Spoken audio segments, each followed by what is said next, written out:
Well, we are back with another freaking video. And in this one, we're going to be talking about why the hard way is the only way to truly learn. The only way. Yeah, I don't think you can't even really argue with me on this point. I mean, maybe you can drop it in the comments if you do want to argue with me. That's great. Much appreciated. But the thing is like, it's like the only way.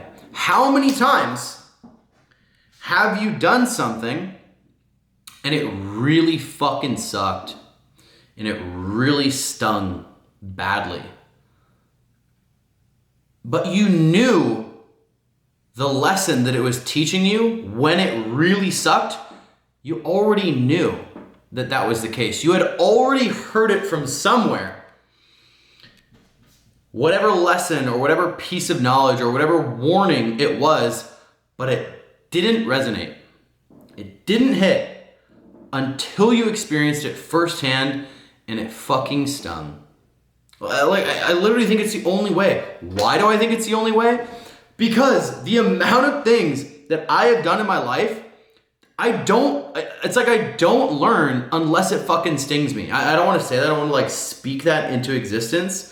Because ultimately, I think there are maybe like a few things that it's like you can kind of like, you hear it here, you try to avoid it, whatever. But like some way or another, you hear, oh, don't do this one thing. Don't do this one thing in terms of money or like you will be broke. And you hear it and maybe you can kind of steer away and you can avoid it, whatever. But at some point, like you forget that that was like recommended to you and it leaves you and then you fuck up and then it comes back. And you realize, oh shit, I had to learn the hard way. And I guess I'm saying all of this to say, embrace it. Embrace the suck, right?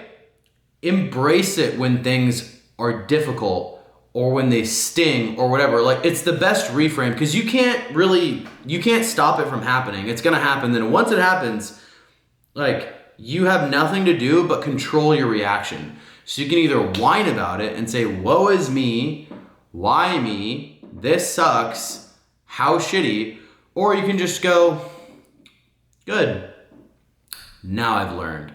Sit in the pain for a little bit and be like, now I've actually learned that I should not be doing this thing, right? Like the amount of times that I have had this happen to me is absolutely insane. And I would encourage you to think about it too. It's like the hand on the stove. Honey, don't put your hand on the stove. It's hot. Seriously, the little kid, he's putting his hand. Honey, seriously, don't put your hand on the stove. It's hot. It's going to burn you. Still going for it. What does he do? Obviously, he puts his hand on the stove. And it burns. Because you have to learn the hard way. You have to learn through the first person. Like, ow, fuck. That hurt. It's like it goes in one ear and out the other. It's like you just inherently cannot trust other people. I think it's a weird thing. It's like a human nature thing. I feel like it's weirdly hardwired into our DNA. I think we like inherently don't really trust people. Maybe I'm just spitballing here. Like maybe this is what it is. Where it doesn't really matter who it is. Somebody tells you not to do something or to do something. And you're just kind of like, okay, yeah, that sounds good. But it's like, I'll find out for myself. You know, I'll try for myself. Or you just like don't pay it that much attention in the first place. You don't weight it that heavily. And then you fuck up by completely not following the instruction or the guidance or the recommendation of what was talked about. And it fucks you in the ass.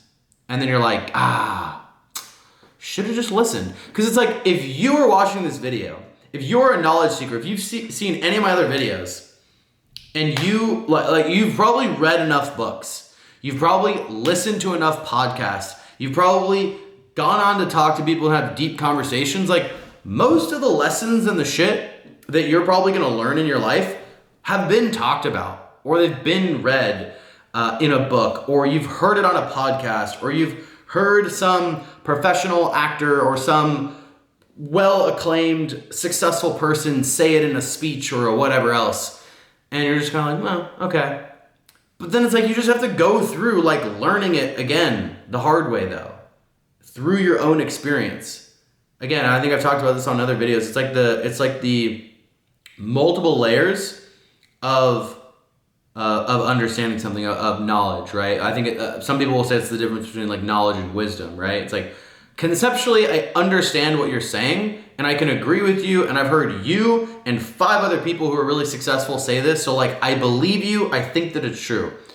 But a lot of times you just end up not even really actually being able to fully, and I mean fully internalize and understand that that is the case, or that you should believe them, until something happens firsthand and you experience it, you have that memory and you attach the pain or whatever. So it's really the only way. I think it's the only way, and I don't think it's a bad thing. Because in the short term, right, we can think of it super, super short term. Ow, that burns my hand. That doesn't feel good. I don't like that feeling. But that's a very short-sighted way to think about it, because ultimately, pretty soon after, like, your hand should stop burning. Or even if it does get burned for a week or 2 weeks and it takes that long to heal, in the long term, over the course of the rest of your life, you prevent yourself from ever feeling that sting ever again, because you finally learned the hard way. Let me know what you think in the comments below. Join the conversation. Let me know what you think. Agree, disagree? Is this blatantly obvious? Is it not? Did I come up with something interesting here? Do you like my takes? Do you like the rants? Do you not? Do you hate my beanie? Whatever it is. Thanks for watching. Cheers.